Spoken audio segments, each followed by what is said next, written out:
మన కమ్యూనిస్టులు పదే పదే చెప్పేది ఏంటంటే బ్రిటిషోడి వలన భారతదేశం అంతా ఒక్కటైంది తప్పించి అంతకుముందు వేరే దేశాలుగా ఉండేది భారతదేశం అన్నటువంటిది.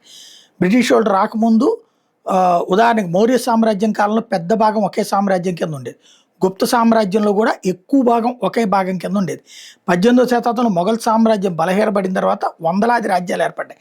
మరాఠా సామ్రాజ్యం, మైసూరు రాజ్యం, సిక్కు సామ్రాజ్యం, హైదరాబాద్ నిజాం రాజ్యం లాంటి 1947లో స్వతంత్రం వచ్చినటువంటి సందర్భంలో నిజంగానే వీళ్ళు చెప్పినటువంటి విధంగానే నేరుగా పాలించిన ప్రావిన్సులు బ్రిటిష్ వాళ్ళే కొన్ని ఉంటే 560 సంస్థాన రాజ్యాలు ఉన్నాయి.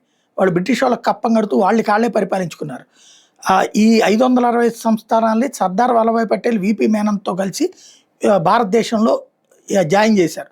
స్వతంత్రం తర్వాత రాష్ట్రాల సంఖ్య 1950లో రాజ్యాంగం అమల్లోకి వచ్చినప్పుడు part A states 9, part B states 8, part C states 10 అట్లుండే. అప్పుడు మొత్తం 28 పరిపాలన యూనిట్లు ఉండే. 1956 రాష్ట్రాల పునర్వ్యవస్థీకరణలో భాషా ప్రాతిపదికన రాష్ట్రాలను పునర్వ్యవస్థీకరించారు. తర్వాత కాలంలో కొత్త రాష్ట్రాలు ఏర్పడుతూ వచ్చాయి. ప్రస్తుతం 28 రాష్ట్రాలు, 8 కేంద్రపాలిత ప్రాంతాలు ఉన్నాయి మనకి. బ్రిటిష్ వాళ్ళు రాకముందు 1947లో సుమారు 560 సంస్థానాలు ప్రతి బ్రిటిష్ ప్రావిన్సులు. 1950లో 28 పాలనా యూనిట్లు, అంటే ఇప్పుడు మన రాష్ట్రాల టైప్. ప్రస్తుతం 28 రాష్ట్రాలు, 8 కేంద్రపాలిత ప్రాంతాలు.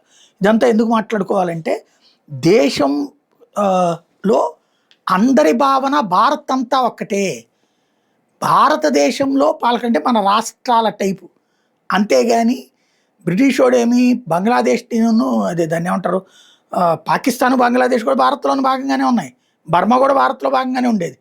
బ్రిటిషోడు అట్లాంటి వాటిని ముక్కలు చేసి మతపరమైన విభజన, కులపరమైన విభజన చేశాడు తెలివిగా.